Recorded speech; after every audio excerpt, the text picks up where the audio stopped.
The Packers are undefeated. Tom is undefeated. How many leagues does he have? 4, and I'm still undefeated. So this week you'll find out who's a stud. And more importantly, you'll find out who's a dud. So listen to Tom for your fantasy advice. So then you can clean up get those wins all nice.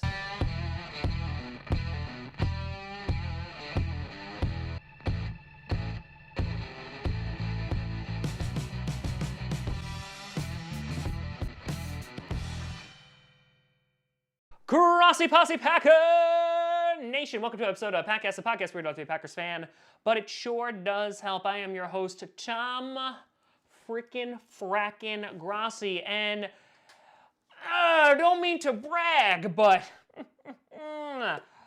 this guy went undefeated in fantasy last week, so just like the Green Bay Packers, perfection. That's right. In all 4 of my leagues, one's a friends league, one's a personal league, and then the 2 Packcast Patreon leagues, undefeated.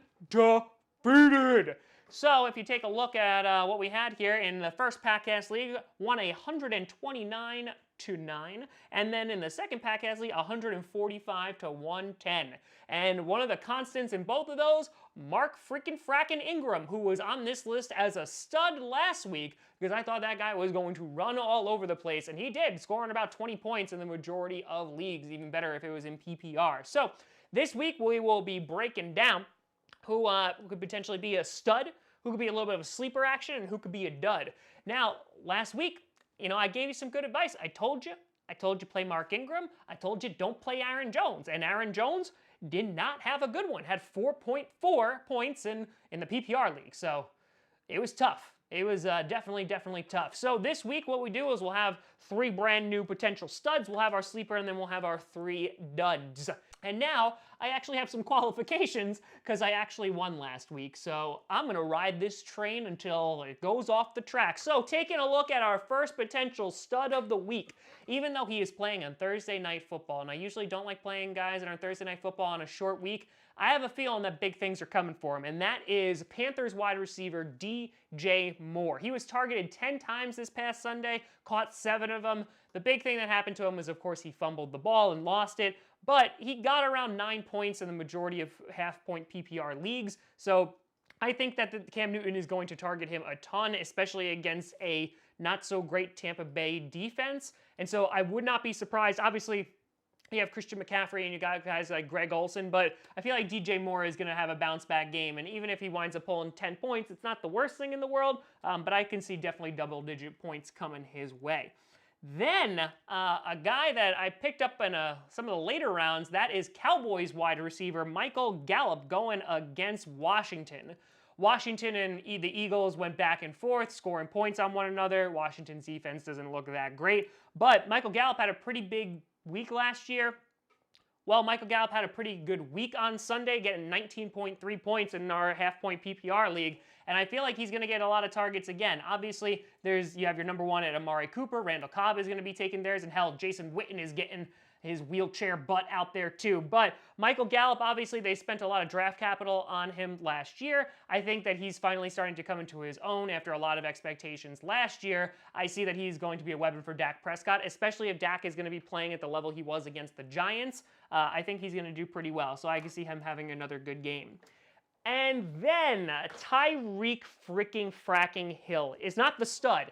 He's just the guy that I drafted first in my league, and he's hurt. Thankfully, he doesn't need surgery, but the guy who is on this list is going to take his place, and that is Sammy Watkins. After scoring 42 points in my half-point PPR league on Sunday, with Tyreek Hill out now, that number is going to go even higher, and he's playing against Oakland. So I think that the Chiefs should be able to beat the Raiders in this one pretty easily, but I think Sammy Watkins is going to be a major target. Now, I've never trusted Sammy Watkins before. Every team he's gone to, they're like, oh man, he's so fast, he's so great, and he never does well on any teams. I don't care if it's the Bills, I don't care if it's the Rams, it really just never works out. But especially with Tyreek Hill being out, I feel like you can't afford to sit a guy like Sammy Watkins because he has such a great potential. I don't think he's going to score 42 points again, but I think he can put up, 15, 20 points at least.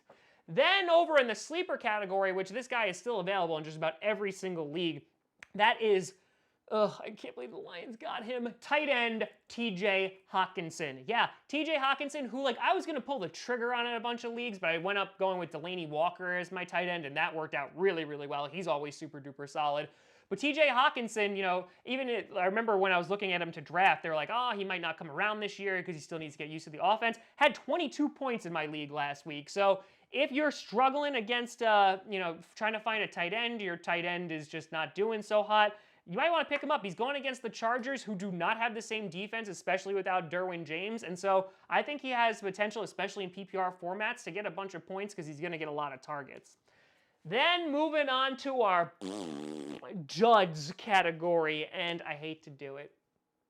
I hate to do it, but for the second week in a row, Aaron Jones of the Green Bay Packers is on there. Last week I put him on there, only got 4.4 points going against the Bears. And Aaron, I swear it's nothing against you personally. It's about the defenses you're going against. And this week it just happens to be the Vikings. Now, again, the Packers really didn't establish a lot of a running game because they had to go against the Bears defense. And so, you know, obviously there was a really close game, but really couldn't get anything going. Now this week, I'm assuming they're going to utilize Aaron Jones a little bit more, but considering you also have Jamal Williams in the backfield as well, who knows if Dexter Williams is going to be healthy enough. I think he's too much of a risk going against that Minnesota defense. I'd feel much better playing him next week. So fantasy owners, hold on to Aaron Jones, or if you're looking to trade for a running back, get Aaron Jones while he's low right now, because I think he's going to rebound in the season, but I think he's going to have a tough game on Sunday.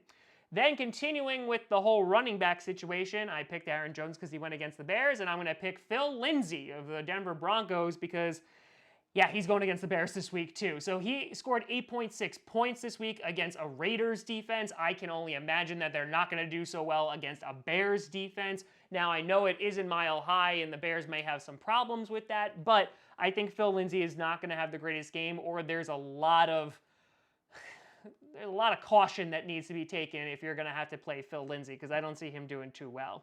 And then another guy I'm going to put on this list for our third player, a guy you might not expect, Antonio Brown. That's right, the wide receiver for the freaking fracking Patriots. Now, you might be looking at me and going, Tom, the Baltimore Ravens just flat out murdered the Dolphins in the street and left the body. And PETA was like, oh my God, it's bird on dolphin action and violence. Someone call somebody. And so the reason I say Antonio Brown is because, one, this is his first week in this New England offense. Two, Tom Brady has so many freaking weapons to throw to. He was spreading the ball around constantly to multiple receivers. So even if Antonio Brown plays, I think he's going to be probably on like somewhat of a limited snap count, but even if he like gets a few reps in, I don't think he's going to take it to the house. I don't think that he's going to get a ton of reps because you're going to have guys like Edelman, Gordon, etc., who are going to take a lot of looks away from him. Maybe you play Antonio Brown later in the year, but I mean, I also wouldn't be surprised if like Bill Belichick and Tom Brady were like, hey, let's show this guy like that we mean business. Just because, you know, we just picked him up doesn't mean that he is going to be the staple of our offense. And so I'd be very hesitant about, I know he's Antonio Brown, and he could pull off, you know, like 10 or 15 points, but I would be very hesitant about paying him the first week, especially in this brand new offense in which he doesn't know the playbook, he doesn't know the plays. Tom Brady doesn't have a relationship with him yet, so I'd be cautious about playing Antonio Brown. But let me know what you think down in the comments below. How did you do in your fantasy leagues? And do you have any studs or duds? Let me know. You can always find me at TomGrossiComedy.com or at TomGrossiComedy on social media. See down below. Check out Packhouse on SoundCloud, iTunes, Google Play Music, Spotify, YouTube. You know, all the places. And of course, a big shout out and thank you to all the Patreon members over at patreon.com/TomGrossiComedy. But thank you so much for watching. Tomorrow will be Week Dos. That's 2 for our Spanish-speaking friends. Predictions with Jade. She'll probably wear something purple for the predictions. But thank you so much for watching. I'm Tom Grossi, and as always, go Pack Go.